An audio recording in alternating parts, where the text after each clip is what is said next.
अब जो बेटा नेक्स्ट हमारे पास जो पीरियोडिक प्रॉपर्टी है that is ionic radius. Number second periodic property that is ionic radius. You divide the ionic radius into two categories. One you called as cation radius, and number second you called that as an anion radius. Anion radius. ध्यान देना,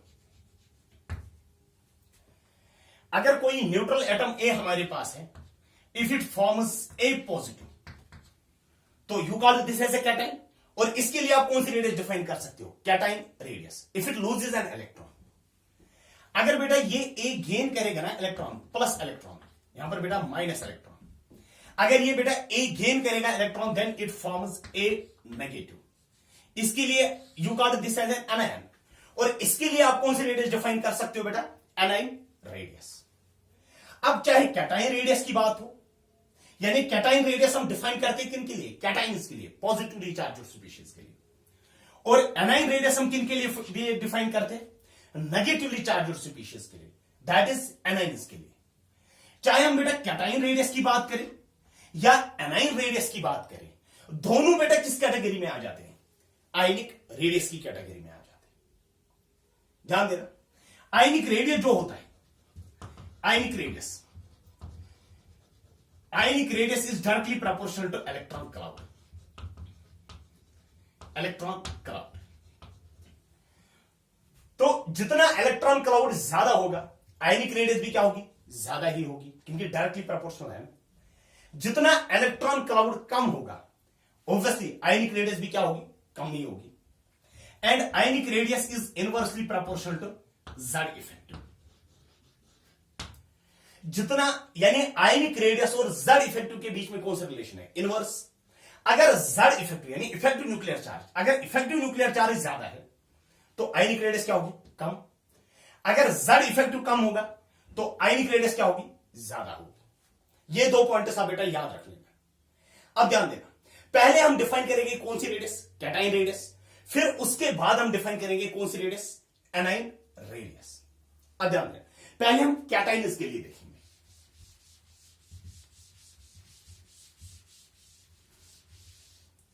That is cation radius. Cation radius.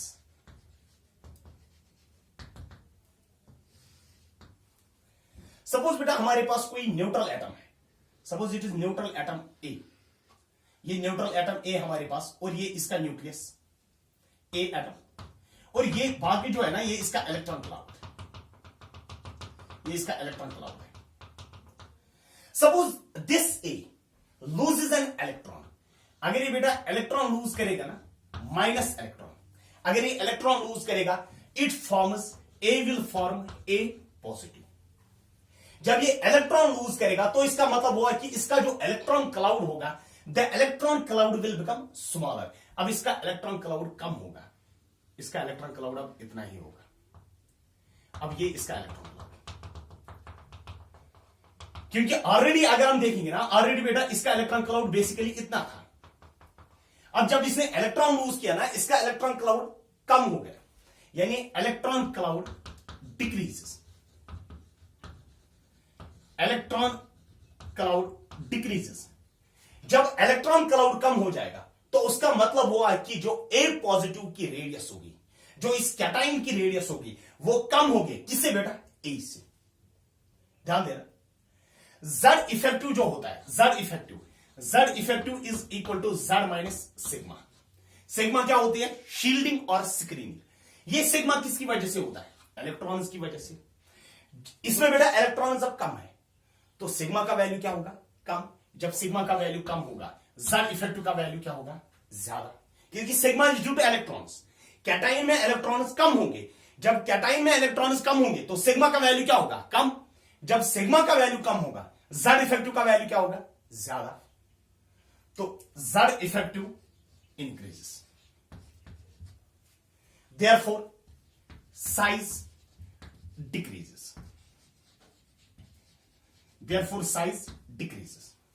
जो cation होता है, जो cation होता है, cation is smaller than the parent atom. Note करके वहां पर लिख लेना बेटा, cation is smaller than parent atom, जहां से बना हुआ है, cation is smaller than parent atom. अब ध्यान देना, अगर हम साइज की बात करेंगे, हमारे पास A positive, A2 positive and A3 positive. अगर हम साइज की बात करेंगे, सबसे कम इलेक्ट्रॉन क्लाउड किसका है? A3 पॉजिटिव का, यानी इसका साइज सबसे कम होगा, और A पॉजिटिव का साइज क्या होगा? सबसे ज्यादा होगा। जो कैटाइन्स होते हैं ना, कैटाइन पे जितना ज्यादा चार्ज होगा उतनी कम क्या होती है? रेडियस। यानी चार्ज फॉर कैटाइन्स, चार्ज और साइज के बीच में कौन सा रिलेशन होती है? इनवर्स। ज्यादा चार्ज, साइज क्या होगा? साइज कम होगा। अब ध्यान दें, ये हुआ इन केस ऑफ कैटाइन्स। अब दूसरा हमारे पास है, that is anion radius. Number second radius is anion radius. Anion radius. अब ध्यान दें, अगर ये कोई एटम हमारे पास, suppose this is atom A, ये एटम ए हमारे पास है, और ये इसका न्यूक्लियस और ये इसका इलेक्ट्रॉन क्लाउड।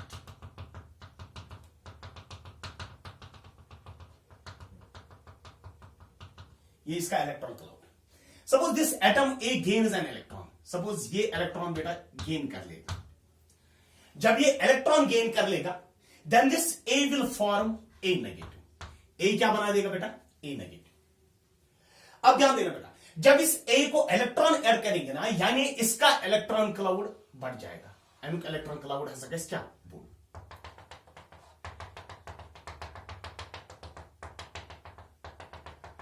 क्योंकि ए को जब हम एक्स्ट्रा इलेक्ट्रॉन देंगे तभी तो बनेगा ना ए negative.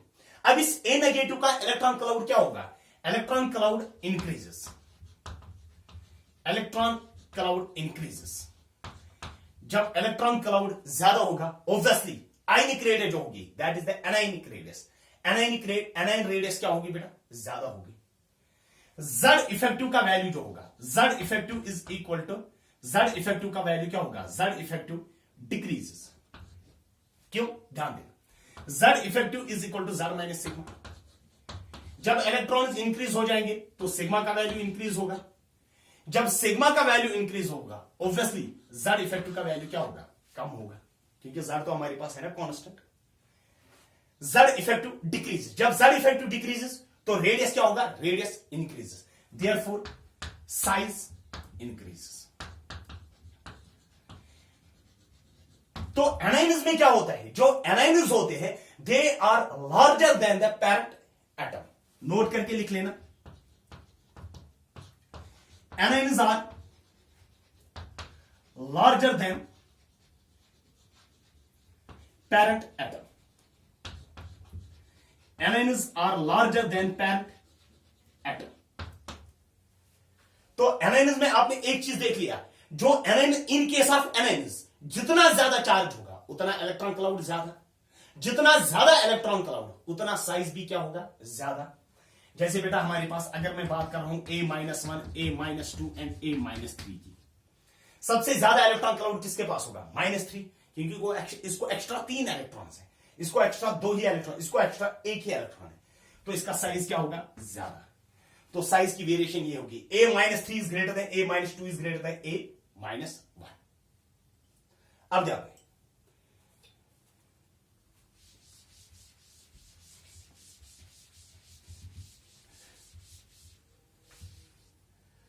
Decreasing order of size में हम देंगे, decreasing order of radius, decreasing order of ionic radius, decreasing order of ionic radius. ध्यान देना, number first Fe2 positive and Fe3 positive, ferrous and ferric. ध्यान देना, तो अगर आप देखोगे सबसे कम इलेक्ट्रॉन क्लाउड इसके पास होगा, यानी इसका साइज सबसे कम होगा, और सबसे ज्यादा इलेक्ट्रॉन्स इसके पास है, क्योंकि इसने बेटा 3 इलेक्ट्रॉन लूज किए, इसने बेटा 2 इलेक्ट्रॉन लूज किए, इसने बेटा कोई इलेक्ट्रॉन लूज नहीं किया। तो सबसे ज्यादा साइज किसके पास होगा? Fe का साइज ज्यादा होगा किससे बेटा? Fe2 पॉजिटिव से। उसका ज्यादा साइज होगा किससे बेटा? Fe3 पॉजिटिव से। ध्यान देना। इसी तरीके से number second is oxygen, oxygen -1, oxygen +1, oxygen -2, oxygen +2। अब ध्यान देना बेटा, यहां पर ऑक्सीजन के पास 0 चार्ज, कोई भी चार्ज नहीं, यानी इसने कोई भी इलेक्ट्रॉन ना तो लूज किया है ना तो गेन। ऑक्सीजन -1, ऑक्सीजन ने 1 इलेक्ट्रॉन गेन किया है। ऑक्सीजन +1, ऑक्सीजन ने बेटा 1 इलेक्ट्रॉन लूज किया है। ऑक्सीजन -2, ऑक्सीजन ने बेटा 2 इलेक्ट्रॉन गेन किए। ऑक्सीजन +2, ऑक्सीजन ने बेटा 2 इलेक्ट्रॉन लूज किए। अब अगर आप देखोगे सबसे ज्यादा इलेक्ट्रॉन्स किसके पास है? इसके पास, क्योंकि इसने बेटा 2 इलेक्ट्रॉन्स गेन किए, तो O-2 का साइज सबसे ज्यादा होगा। फिर उसके बाद कौन सा आ जाएगा? O-1 इज ग्रेटर है। फिर उसके बाद ऑक्सीजन। फिर उसके बाद अब ऑक्सीजन +1 और ऑक्सीजन +2, इसने बेटा 1 ही इलेक्ट्रॉन लूज किया, इसने 2 इलेक्ट्रॉन लूज किए, तो सबसे कम इलेक्ट्रॉन क्लाउड इसका होगा। इन दोनों में अगर आप देखोगे ना, इसका कम इलेक्ट्रॉन क्लाउड होगा, इसका ज्यादा होगा। Oxygen +1 is greater than oxygen +2, यानी ये वाली क्या है? एनाइन्स, एनाइन इज ग्रेटर देन, ये वाला क्या है? न्यूट्रल इज ग्रेटर देन, ये वाले क्या है? कैटाइन्स। तो कैटाइन में आपने देखा जितना चार्ज ज्यादा साइज कम, फॉर कैटाइन्स चार्ज ज्यादा साइज कम, फॉर एनाइन्स चार्ज ज्यादा साइज ज्यादा।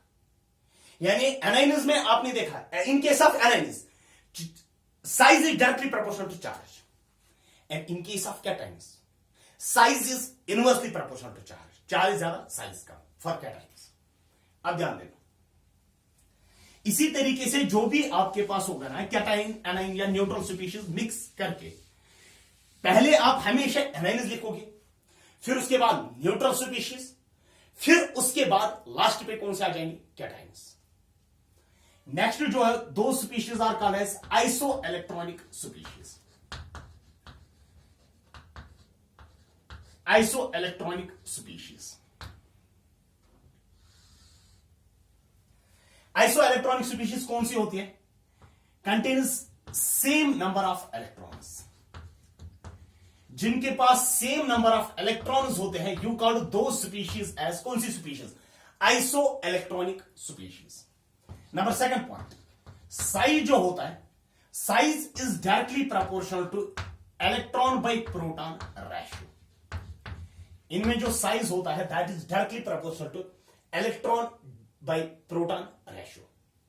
अगर क्योंकि iso electronic species, electron same है, इलेक्ट्रॉन विल बी सेम, फिर जिसके पास प्रोटॉन ज्यादा होंगे, प्रोटॉन मींस एटॉमिक नंबर, जिसके पास प्रोटॉन ज्यादा होंगे उसके पास साइज क्या होगा? कम, क्योंकि साइज और प्रोटॉन्स के बीच में कौन सा रिलेशन है? Inverse relation. ध्यान देना यहां पर बेटा। कार्बन, कार्बन के पास कितने प्रोटॉन्स है? 6 प्रोटॉन्स एंड 6 इलेक्ट्रॉन्स। अगर मैं कार्बन 4 नेगेटिव की बात कर लेता हूं, देन इट मींस कार्बन के पास 10 इलेक्ट्रॉन्स है, प्रोटॉन्स फिर भी 6 रहे। नाइट्रोजन, नाइट्रोजन की अगर हम बात करेंगे, नाइट्रोजन 3 नेगेटिव, इसके पास भी 10 electrons. Oxygen 2 negative, 10 electrons. Fluorine negative, 10 electrons. Sodium, sodium के पास होते हैं 11 इलेक्ट्रॉन्स, लेकिन अगर मैं सोडियम पॉजिटिव की बात कर लेता हूं, देन इट मींस सोडियम ने बेटा 1 इलेक्ट्रॉन लूज किया है, that means 10 electrons. Magnesium 2 positive, that means 10 electrons. Aluminium 3 positive, that also means how many electrons? 10 electrons. These species are called as isoelectronic species. Fluorine के पास कितने electrons हैं? 9, but it is fluorine -1, यानी fluorine ने बेटा 1 electron को gain किया है, that means 10 electrons. Same case oxygen बेटा 2 नेगेटिव, ऑक्सीजन के पास कितने इलेक्ट्रॉन्स? 8 इलेक्ट्रॉन्स। लेकिन जब मैं ऑक्सीजन -2 बोल देता तो इसका मतलब हुआ कि ऑक्सीजन ने बेटा 2 इलेक्ट्रॉन्स को गेन किया है, that means how many electrons? 10 electrons. तो अगर मैं इलेक्ट्रॉन काउंट देख लूंगा, हर किसी जगह कितने इलेक्ट्रॉन्स होंगे? 10। हर किसी केस में बेटा कितने इलेक्ट्रॉन्स? 10, और डिवाइडेड बाय प्रोटॉन्स। यहां पर प्रोटॉन्स, कार्बन का के पास कितने प्रोटॉन्स है? 6, नाइट्रोजन के पास 7, ऑक्सीजन के पास 8, फ्लोरीन के पास 9, सोडियम का 11, मैग्नीशियम का 12 और यहां पर 13। और जिसके पास प्रोटॉन, क्योंकि इलेक्ट्रॉन तो बेटा सेम है, यानी इलेक्ट्रॉन काउंट जो है दैट इज कांस्टेंट। अब फिर साइज कौन डिसाइड करेगा? Proton will decide. जिसके पास प्रोटॉन ज्यादा होंगे उसके पास साइज क्या होगा? कम। तो सबसे ज्यादा प्रोटॉन यहां पर है 13 प्रोटॉन, तो इसका साइज क्या होगा? कम। सबसे कम प्रोटॉन किसके पास है? कार्बन के पास 6, इसका साइज क्या होगा? ज्यादा। इसी तरीके से जो दूसरा अगर आप देखोगे सिलिकॉन 4 नेगेटिव, यानी दूसरा होमवर्क बेटा लिख लेना, silicon 4 negative, phosphorus 3 negative, sulphur 2 negative, chlorine negative, potassium positive, calcium 2 positive.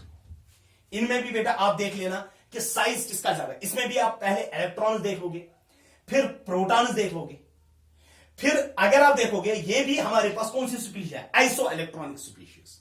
देख लेना हर किसी केस में 18 इलेक्ट्रॉन्स होंगे। तो फिर उसके बाद आप देखोगे इलेक्ट्रॉन बाई प्रोटॉन रेशो से आप डिटरमाइन कर सकते हो साइज क्या होगा स्पीशीज का। इसका साइज ज्यादा होगा कि इसका साइज क्या होगा? कम होगा। तो दिस वाज ऑल अबाउट किस रेडियस के रिलेटेड बेटा। अगर आप देखोगे यहां पर एनाइंस भी हमारे पास और कैटाइंस भी हमारे पास, तो ये हमने डिफाइन किया था बेटा। अब कौन सी रेडियस हमारे पास जो हमने डिस्कस किया है? That is ionic radius. अब जो थर्ड पीरियोडिक प्रॉपर्टी हमारे पास है that is ionisation enthalpy.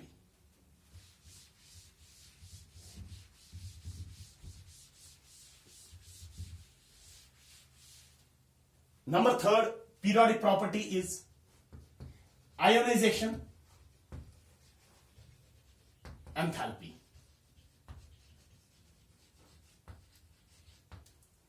You denote the ionization enthalpy by, या तो हम इसको IE से रिप्रेजेंट करते हैं आयोनाइजेशन एंथैल्पी, और डेल्टा IH आयोनाइजेशन एंथैल्पी। ध्यान देना बेटा, आयोनाइजेशन एंथैल्पी होती क्या है? हम आयोनाइजेशन एंथैल्पी को डिफाइन करेंगे। सपोज कोई एटम हमारे पास है, ये इस एटम का न्यूक्लियस होगा और ये पहली शेल हमारे पास, first shell. Suppose the first shell contains 2 electrons, 2 electrons यहां पर प्रेजेंट है। And suppose it is a second shell, ये हमारे पास बेटा सेकंड शेल है। Suppose the second shell contains 8 electrons, 1 2 3 4 5 6 7 and 8। और ये हमारे पास बेटा third shell. Suppose the third shell contains a single electron. Third shell के पास बेटा कितने इलेक्ट्रॉन्स है? 1 इलेक्ट्रॉन। अब ध्यान देना, इन इलेक्ट्रॉन्स को बेटा किसकी वजह से अट्रैक्शन होगी? Due to nucleus. यानी अगर हम इस इलेक्ट्रॉन की बात कर लेंगे, ये वाला इलेक्ट्रॉन जिसको मैंने बेटा स्टार्ट करके रख दिया, this electron will be attracted by the nucleus. इस इलेक्ट्रॉन को बेटा न्यूक्लियस की वजह से क्या होगी? अट्रैक्शन। तो अगर हमें इस इलेक्ट्रॉन को रिमूव करना होगा यहां से, अगर इस इलेक्ट्रॉन को हम बाहर निकालेंगे ना, तो हमें क्या सप्लाई करनी है यहां से? We have to supply energy. हमें यहां से इसको क्या सप्लाई करनी है? एनर्जी सप्लाई करनी है। तभी तो बेटा ये इलेक्ट्रॉन क्या हो जाएगा? रिमूव हो जाएगा। अब आपने कितनी एनर्जी सप्लाई की ताकि ये इलेक्ट्रॉन रिमूव हो जाएगा from this atom? You call this energy as ionization energy or ionization enthalpy. ध्यान देना। और ये suppose it is an atom present in which state? Gaseous state. अगर इस इलेक्ट्रॉन के लिए हमें 10 जूल चाहिए, तो ऑब्वियसली अगर हम 20 जूल भी सप्लाई करेंगे ना, ये फिर भी रिमूव होगा। यानी जब आप आयोनाइजेशन एंथैल्पी और what you call as ionization energy, last पे बेटा हम इनको डिफरेंशिएट करेंगे, चाहे हम आयोनाइजेशन एंथैल्पी की बात करें या आयोनाइजेशन एनर्जी की बात करें, जब भी आप इसको एनर्जी सप्लाई करोगे ना, अगर आपने बेटा अगर ये रिमूव होता है ना 10 जूल से, अगर आप 20 जूल भी सप्लाई करोगे ना, ये फिर भी रिमूव हो जाएगा। लेकिन अगर आप 9 जूल सप्लाई करोगे तब ये इलेक्ट्रॉन रिमूव नहीं हो जाएगा। यानी 10 जूल जो आपके पास है ना, वो मिनिमम है। मैक्सिमम आप कुछ भी दे सकते हो। और जब ये इलेक्ट्रॉन रिमूव हो जाएगा, you call this as, and it gets converted into monovalent cation. ये किस में कन्वर्ट हो जाएगा? into a monovalent cation. यानी जो आयोनाइजेशन एंथैल्पी अगर आप डिफाइन करोगे तो you write it as defined as the minimum amount of energy, minimum amount of energy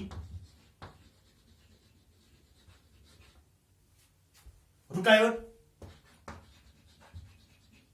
define it as the minimum amount of energy required to remove the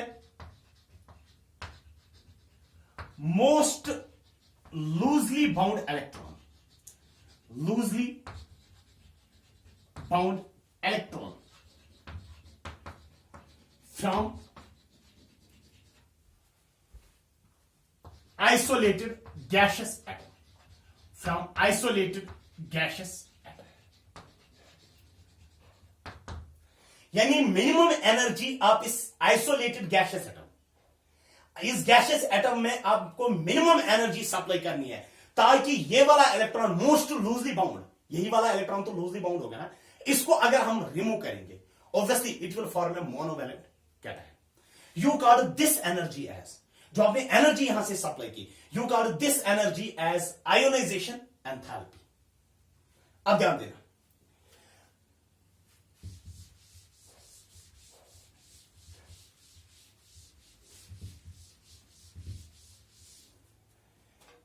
if we has atom A present in which state, gaseous state, अगर हम इसमें से इसको convert करेंगे into monovalent cation, that is A positive gaseous plus electron, ये हमने पहला electron remove किया बेटा A से, and you call this energy as ionization enthalpy, that is IE1, that is first ionization enthalpy. और याद रख लेना बेटा ये भी गैशियस में ही होना चाहिए और यहां पर भी बेटा किस में होना चाहिए, गैशियस में होना चाहिए. A positive gaseous,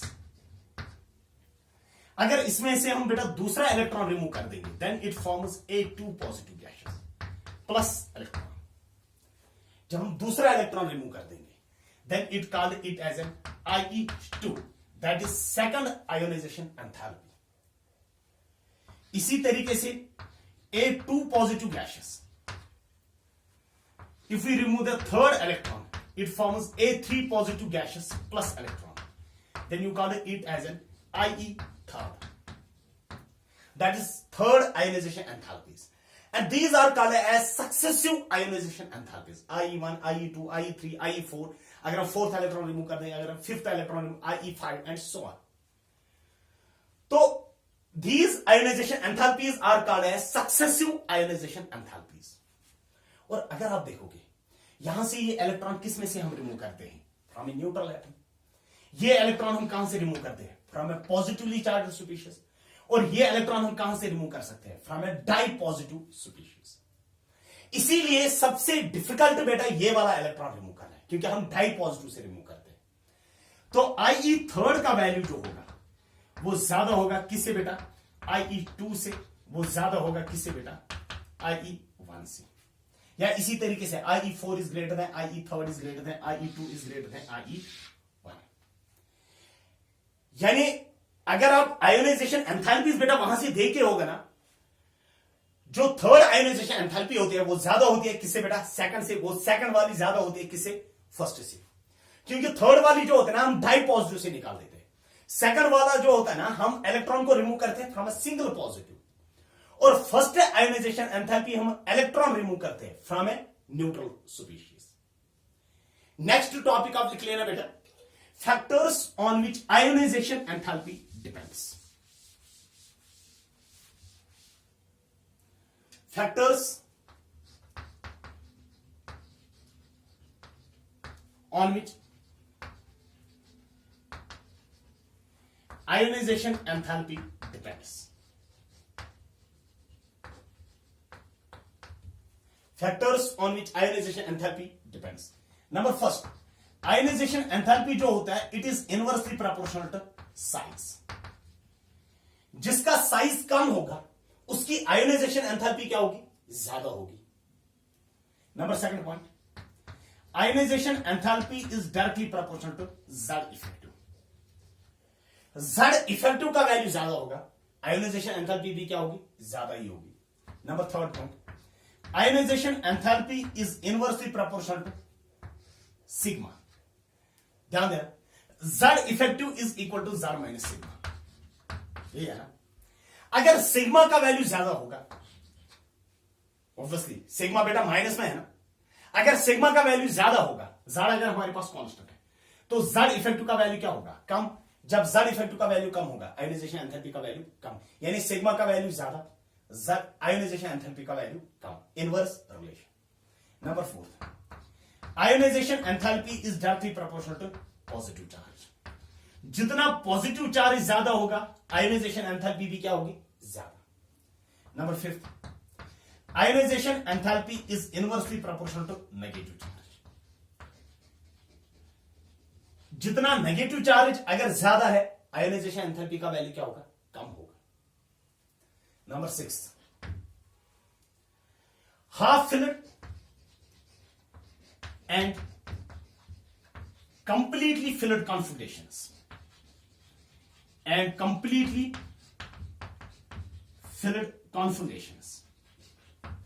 requires more ionization enthalpy.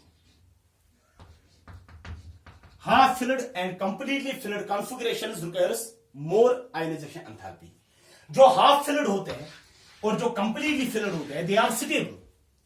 Electron उनमें से बेटा इजीली रिमूव नहीं हो सकता है, इसीलिए बेटा उनकी आयोनाइजेशन एंथैल्पी क्या होती है? ज्यादा होती है। अब ध्यान दें,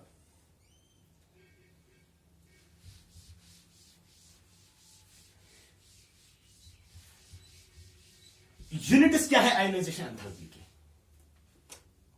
units ionisation enthalpy, units of ionisation enthalpy, it is electron volts पर एटम और किलो जूल्स पर मोल। यानी हम आयोनाइजेशन एंथैल्पी बेटा एक एटम के लिए भी डिफाइन कर सकते हैं और एक मोल के लिए भी डिफाइन कर सकते हैं। अब ध्यान देना, आपने लिखा बेटा, जो आपने लिखा ionization enthalpy is directly proportional to positive charge, यानी जिसका पॉजिटिव चार्ज ज्यादा होगा उसकी आयोनाइजेशन एंथैल्पी ज्यादा, जिसका नेगेटिव चार्ज ज्यादा होगा उसकी ionization enthalpy is inversely proportional to negative charge, जिसका नेगेटिव चार्ज ज्यादा होगा उसकी आयोनाइजेशन एंथैल्पी कम होगी। ध्यान देना, arrange the following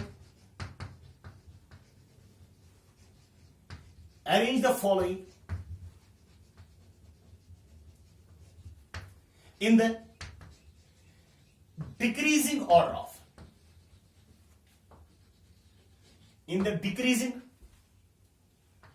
order of ionization enthalpy।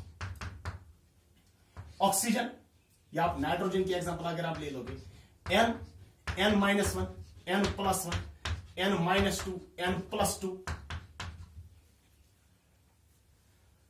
तो इसी तरीके से n-3, n+3। Ionization enthalpy is directly proportional to positive charge, जिसका पॉजिटिव चार्ज ज्यादा होगा ना उसकी आयोनाइजेशन एंथैल्पी ज्यादा होगी।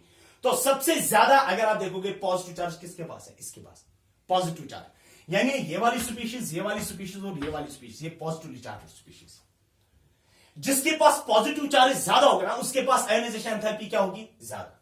तो IE1 का ऑर्डर अगर हम देख लेंगे, N3 पॉजिटिव का सबसे ज्यादा होगा, इज ग्रेटर देन किससे बेटा? N2 पॉजिटिव से, उसका ज्यादा होगा किससे बेटा? N+1 से, इज ग्रेटर देन, फिर तो न्यूट्रल वाले आ जाएंगे N। अब नेगेटिव चार्ज वाला कौन कौन सा है? N-1, N-2 and N-3। जिसका नेगेटिव चार्ज ज्यादा होगा उसकी यहां पर भी नेगेटिव, यहां पर भी नेगेटिव और यहां पर भी नेगेटिव।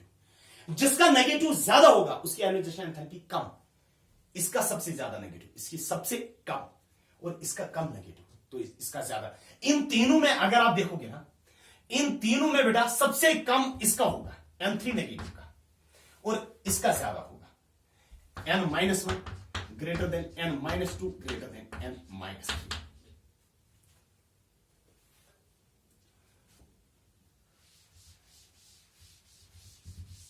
तो आयोनाइजेशन एंथैल्पी अगर आप देखोगे ना, सबसे ज्यादा किस किन के होती है? कैटाइन्स की, और सबसे कम किन की होती है? एनाइन्स की। ध्यान देना, which of the following which of the following has least IE1? तो IE फर्स्ट आयोनाइजेशन एंथैल्पी किसकी सबसे कम होगी? फर्स्ट आयोनाइजेशन एंथैल्पी का मतलब हुआ एक इलेक्ट्रॉन रिमूव करना है, पहला इलेक्ट्रॉन हमें रिमूव करना है। Number first 1s2 2s2 2p3, दूसरा वाला 1s2 2s2 2p6 3s1, third one 1s2 2s2 2p6, fourth one 1s2 2s2 2p5। ध्यान देना, आपको देखना होगा कि सबसे कम किसके पास कौन सा वैल्यू है, IE1, that is first ionization enthalpy.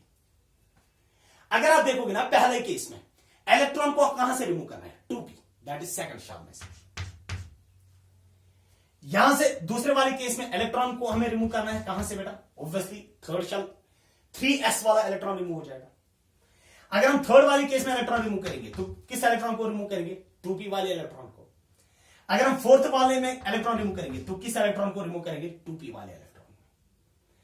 तो थर्ड शेल जो होते हैं ये अगर न्यूक्लियस हमारे पास है, ये फर्स्ट शेल, ये सेकंड शेल और ये थर्ड शेल, तो यहां पर भी बेटा सेकंड शेल में से इलेक्ट्रॉन रिमूव करना, इस वाले केस में बेटा थर्ड शेल में से इलेक्ट्रॉन रिमूव करना है, इस वाले केस में बेटा सेकंड शेल से रिमूव करना है, और फोर्थ वाले केस में भी इलेक्ट्रॉन सेकंड शेल में से रिमूव करना है। तो जो थर्ड शेल वाला इलेक्ट्रॉन है वही तो सबसे लूजली बाउंड होगा ना, यानी वो ज्यादा होगा न्यूक्लियस से दूर, उसी को हम बेटा इजीली रिमूव कर सकते हैं। यानी उसके लिए एनर्जी क्या चाहिए, कम, because the electron is remove from which shell, third shell.